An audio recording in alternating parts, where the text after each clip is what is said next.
Hey everyone, welcome to the latest episode of Client Horror Stories. I'm very excited to have today's honored guest, Steve Perry, with us. How are you doing today, Steve? So good, Morgan. Thanks for having me. I'm happy to have you here. Now I have my coffee with some whiskey in hand. All right. Let's jump right in to tell everyone about your most intense client horror story. Yeah, well, this one goes way back, but it's crazy. I remember it still almost 20 years later. So I was a couple years into my career as a young financial advisor and was just scratching and clawing just to make my way and have a business that somewhat paid my bills. And the managing partner had come up to me and he said, "Hey Steve, we've got this brand new guy, sharp young kid. He's got a very promising lead with a couple of executives that are close to retirement, and they need some help, and obviously he's too brand new to know how to help him. Will you go help him?" And I was like, "Yeah, absolutely." Because for me, it's like, yeah, I'll split the comp on this, and if a free and could be a really nice case. So yeah, absolutely. So the guy's name was Jesse. So me and Jesse, we talk a little bit about it. The couple is a friend of his parents or something like that, and so we go over to their house, and they're super sweet. They're late 50s, early 60s, and we come over there and we kind of go through our spiel. And after a while you can tell, she's super into it, super sweet, engaging, and he's kind of like this, all right, what are you guys gonna try to sell me here? Which I don't blame him. And so we get to kind of the end of the presentation, and it's like, all right, well, they have all of these retirement accounts. They've changed jobs like 10 times each during their career, and they've got a 401k here and a 401k there, and really what they want help with is just collecting all of those and put them in one place, and then we can kind of build a plan around that. And so the homework from the meeting is they need to go find the latest statements that they can in the mail. This is, again, 20 years ago, where they're not online really yet. It's all still snail mailed to them. And grab all those and put them all together, and then we can put a plan together for them. So that's their homework. And they're like, "Yep, we'll do that. It's going to take a little while, but we're going to do that." So me and Jesse, we leave, and I'm like, "Hey, this is your deal. Like, I'm the expert coming in here, expert at 2 years into the business, and you're the young buck. We're probably 40 years old combined." And so he goes, he's like, "All right." In the land of the blind, the one-eyed man is king. That's right, exactly. Yeah, right, basically. Yeah. So I'm like, "Your job is to professionally follow up with them once a week, just to check in and see how they're doing, see if there's anything you can do to help." So, week 1 comes and goes, week 2 comes and goes, and I see Jesse in the hall at the office. I'm like, hey man, did talk to them? They make any progress? And he's like, "Yeah, they're not really getting, I got a couple of them, but they're not getting them all together." Like, all right. So a couple more weeks goes by, and I'm like, "Hey Jesse," and I think I was having a slow month, so I'm like, I want this to go quicker. Like, can we get them? Well, turns out Jesse wanted it to go even quicker, because he started calling them every day. And I'm like, "I don't know if that's a great strategy, bro." Like, they're not able to find mail from the middle of nowhere and make progress day over day on this. And they're 2 executives, they're helping run 2 different companies. And so, by the way, I want to pause on that for a minute and just observe on that, which is usually we think about, at least Americans like us, think about this go-getter spirit as a great thing. Yeah, follow up. Most people don't follow up and let things disappear. But you're calling out an interesting risk factor, which is too much of a good thing. It could be a bad thing. That, yeah, you want to follow up, but every single day it kind of drives the other person crazy, and it's impossible for the other person to keep up. Yeah, totally. It's like, they may be the biggest opportunity in our world, but we're nothing for them right now. They got other things going on. And yeah, so exactly. So another week or so of that goes by, and then all of a sudden I get a phone call, and it's from the husband. His name's Ron. Ron goes, "Hey Steve, you were close, but no cigar. We're done. We're out. We're not working with you." And I'm like, "Okay." He's like, "Your little buddy over there crossed the line." And I'm like, "All right, hold on. Look, can I call you back?" He's like, "You can call me back, but we're not working with you." And I'm like, "Okay." Were there any signs from the couple or from the financial advisor in any direction other than him being anxious, or did it all seem like smooth up until that point? I was out of it. So I was like, I had let Jesse kind of handle the relationship, for whatever dumb reason, trusting that he had the emotional intelligence and like the ability to know how often to follow up and what to say. I mean, following up is hard, right, Morgan? It's like, how do you say the same thing over and over and over again in a different way? Yeah, so I was way too hands off on it. But to that extent, it had been smooth from what I knew.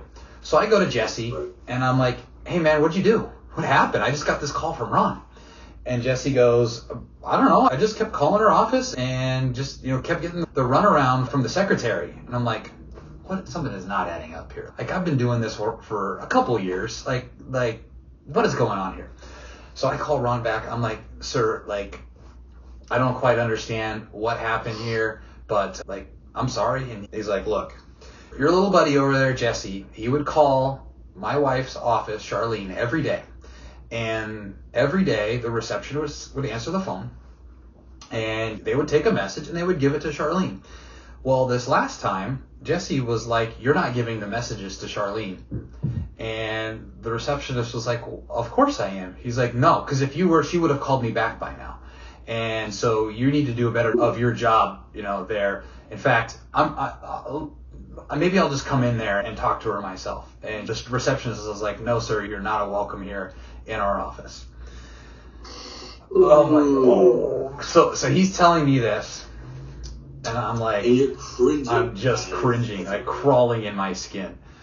But by the way, before we hear what happens next, let's analyze a bit why that is so cringeworthy, because people 20 years younger than us may have an instinct for it, but may not really understand it. So the first observation I want to make is you never really know, like, the relationship between the people you're talking to on the other side. Like, could be the secretary, but also, like, they could be best friends, for example. And then I also want to point out there's this classic sales technique that the other financial advisor that never learned, which is basically the way to get to an executive is through the secretary. Like, the secretary is the one that filters everything. And as the filter, you never want to, like, tell them off. You, in fact, want to become their best friend. You want to just buy the secretary flowers and charm them, because then the secretary will be saying good things to the boss. And this guy did the exact opposite. Yes, you nailed it. Right, like that's the classic. Like, you befriend the gatekeeper. Oh, good. I like that word, the gatekeeper. That's the abstracted out version of that. Befriend the gatekeeper, and like young little financial analyst wasn't sophisticated enough to just view the gatekeeper as the person. Right. Your job is supposed to lift up the gate, and you're not lifting up the gate. 100%. Yeah, exactly. Yeah, so yeah, cringeworthy, right? Just sitting there like, I don't even know what to say. Fortunately, Ron spoke next. And Ron said, what your little buddy Jesse over there doesn't is that the receptionist is our daughter. No. And I was like, a moment ago, like, oh, maybe they're friends, but this is even worse. Literally their daughter. Even worse. And I'm like, wow, Ron, I don't even know what to say other than I'm so sorry, and I don't blame you for a second. I wouldn't expect you to work with us after that whatsoever. I appreciate you letting me know what happened, though. Thank you, sir. So I went to Jesse. So, by the way, let's analyze for a second before continuing with the story the intensity. I love this, like, build up of it being the daughter. You're saying a moment ago, okay, maybe they could be friends. Mm-hmm. You want to befriend the gatekeeper, but here it's so much more extreme. This is like really shows you can be really intimate like mother-daughter, and you also never really know what conversations are happening on the backside. Like, the financial analyst thought, just pass it on the message or not, when really it's like dinner time conversation. And like, just imagine the dinner time family conversation. Yep, right. Dude, this annoying guy called again. Yeah, no kidding. I can't even begin to unpack all of the, like, cringe. I mean, cringe is like the only word for it. I don't even think we said cringe back then. But that was it. For sure. You know that is a good point. I hadn't realized that cringe is a more modern word. It described what we felt, and this is probably how it was come up with too.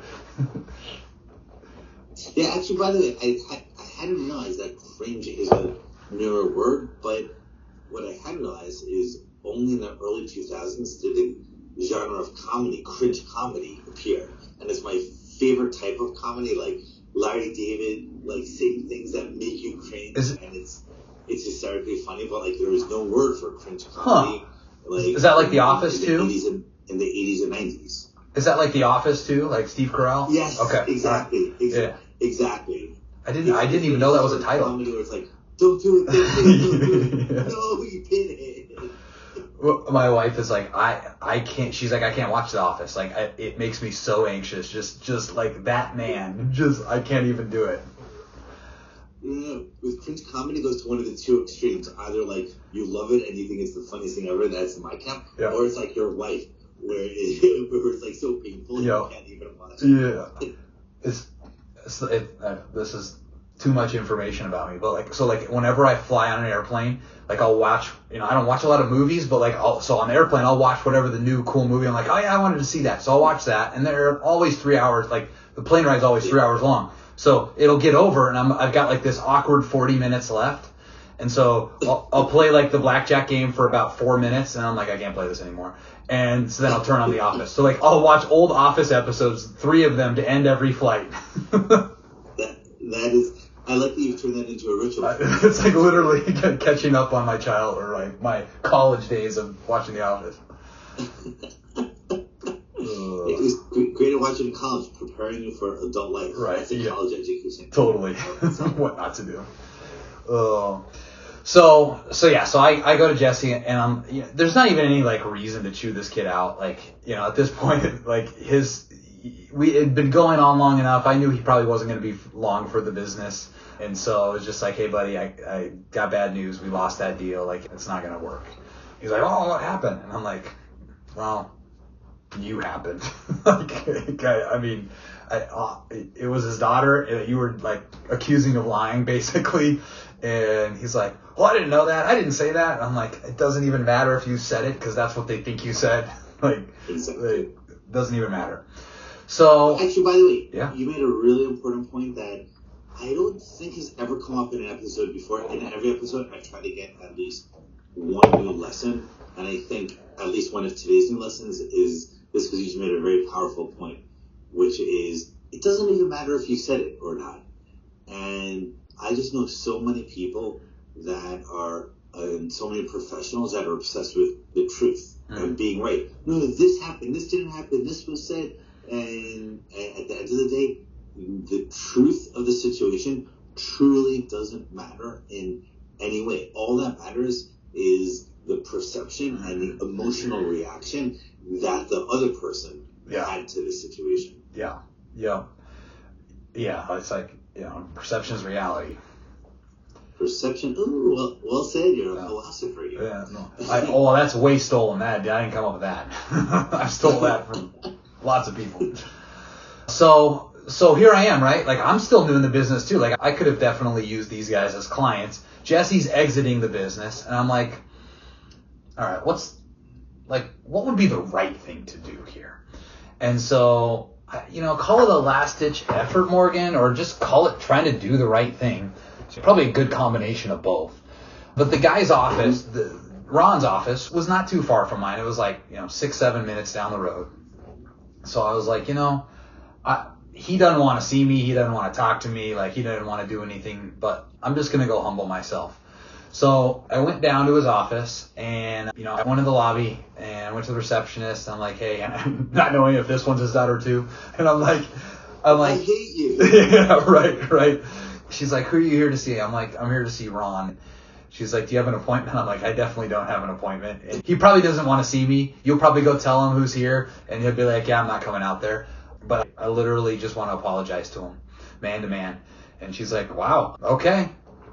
And so, I'd never been there before. I didn't really know where his office was. And it was right, like, back there. Like, I could see him then through the window. So she gets up, she goes back there. opens the door, and you see him like, oh, who's here? And she's like, you can see like mouth like Steve Perry, and he kind of looks at me and, looks down, and he's like, nah. And so she comes back and she's like, hey, he said maybe he'll get to you if he has time. And I'm like, that's fine. So I sat there, and I probably sat there, I'm not going to drag it out and say it was hours, but it was probably a good 30 or 40 minutes. I didn't have a time that I was going to sit there, Morgan, but like I sat there. And about 40 minutes later, he comes out and he's like, basically like, what do you want? And I'm like, Ron, there's nothing I can say to you. I'm not here asking for your business, but man to man, like I just want to apologize. Like that was wrong of us. Jesse and me were together. Like that was wrong of us, and you don't deserve to be treated like that. You guys are amazing people. You didn't deserve that. So I just want to apologize man to man. And he goes, okay, thanks. And that was it. So I left, kind of like, all right, I did the right thing.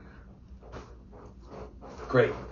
About a week later, you know how you get like the email and then it's got like, the first few words and you just see the person's name and you're like, oh no.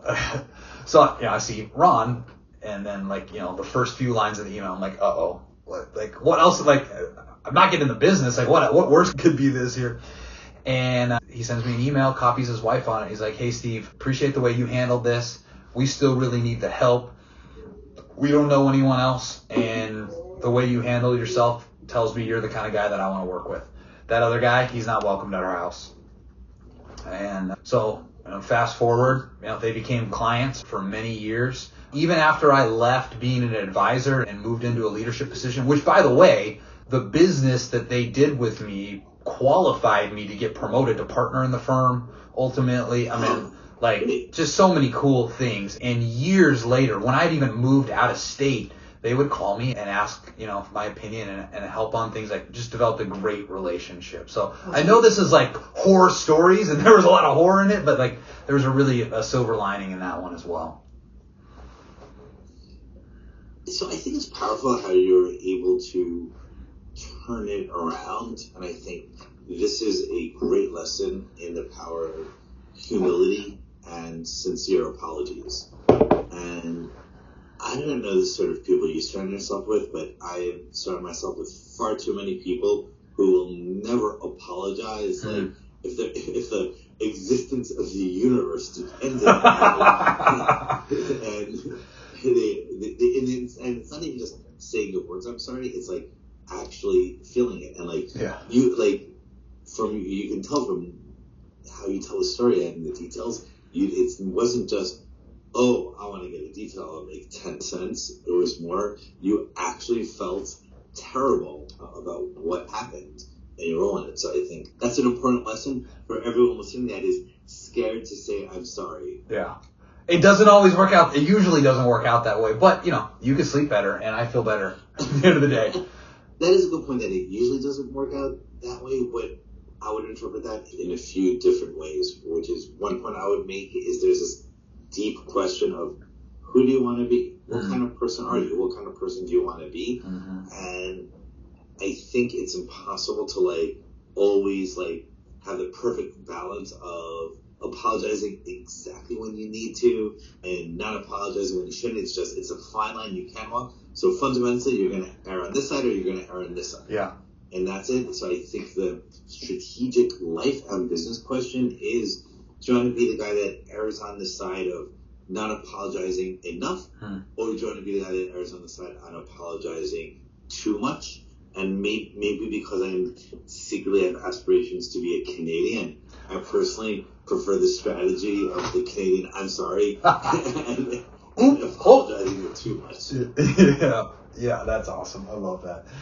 Yeah, I mean, in Canada, you bump into someone and they're buying you flowers to apologize. They're I bumped into you. I need to spend more time in Canada. I guess I've never noticed that.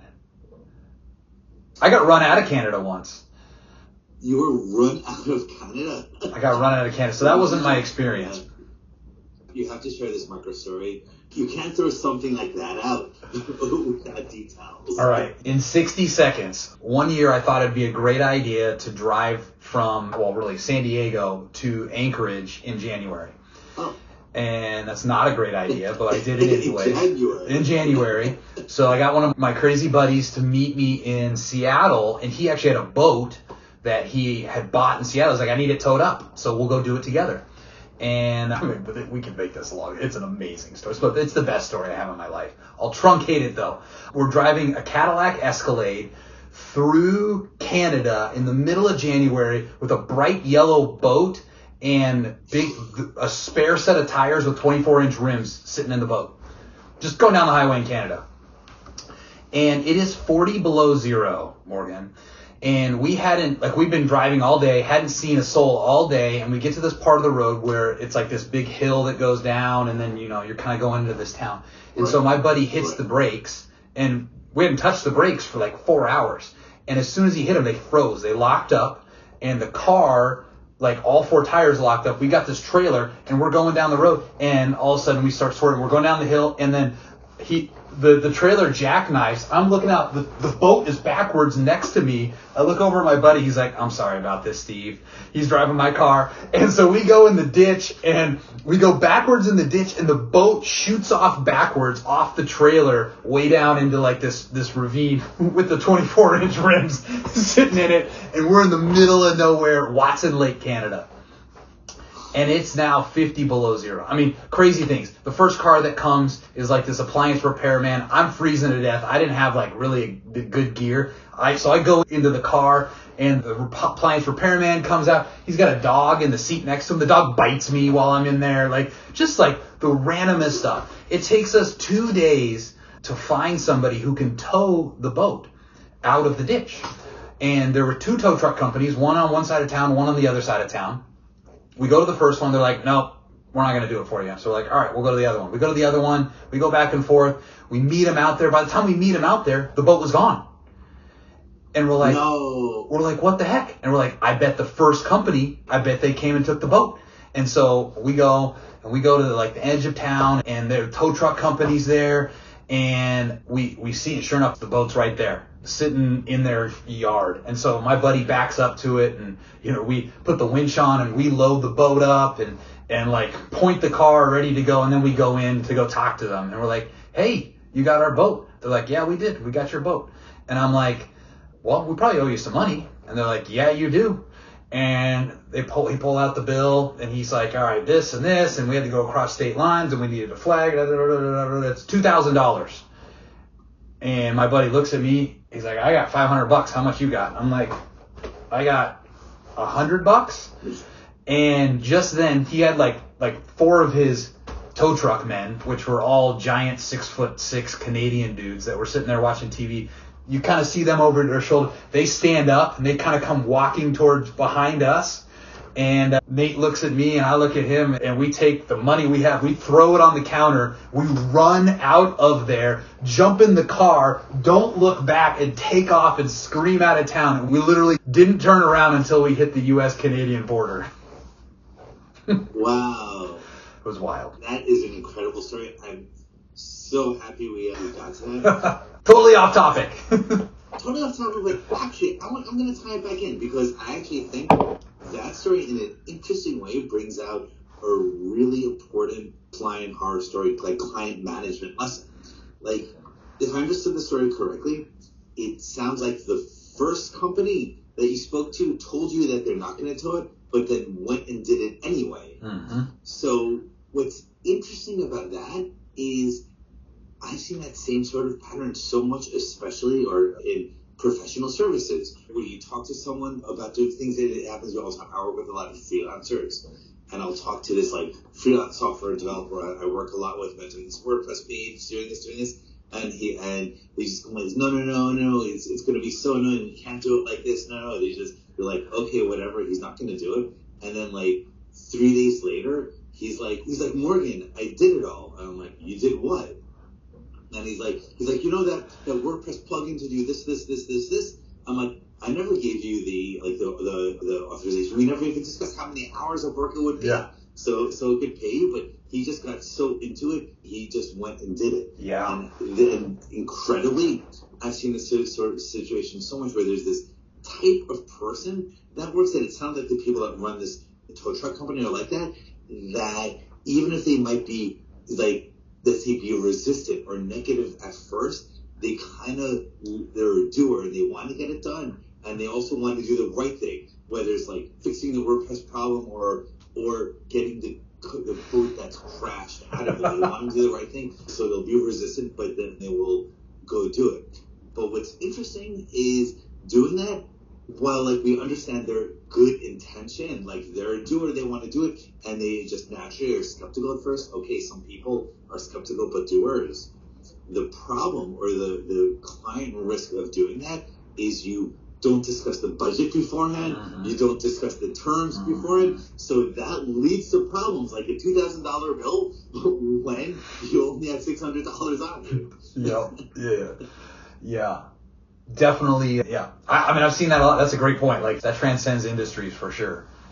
It transcends industries, and I think it makes a very important point in preventing client horror stories, that a little bit of communication, a little bit of preparation before the thing, a little bit of expectation setting goes so far towards solving client problems. Because note that their good intentions doing it led to two different problems. Not only did they expect $2,000 but only got $600, but also you went to the other company and like it created a whole other issue where you had promised this other company to tow it, and you couldn't keep the promise to them because it wasn't there. So the other company got nothing out of their attempts to try to help you. It's not just them. There's a whole world out there that, the butterfly effect will create ripples for. Yeah, that is right. And I think a meta lesson here is anything bad that happens in your life, we can always learn a lesson from it, and especially a lesson about how to interact and deal with other people so we can all improve over time. Yes. Yeah. And with that is a beautiful and elegant way to end this podcast episode. And Steve, it's been so much fun. Great story, great lesson, and like a new unique lesson from the core story. And then we got like the extra bonus. The Canadian story. Which we actually got a client management, a client horror story lesson from that. And so it's been wonderful talking to you and getting to know you. Thank you for the stories. And everyone who's made it to the podcast, thank you for watching. And we hope you've enjoyed it as much as we've enjoyed this conversation as well. Good night, everyone.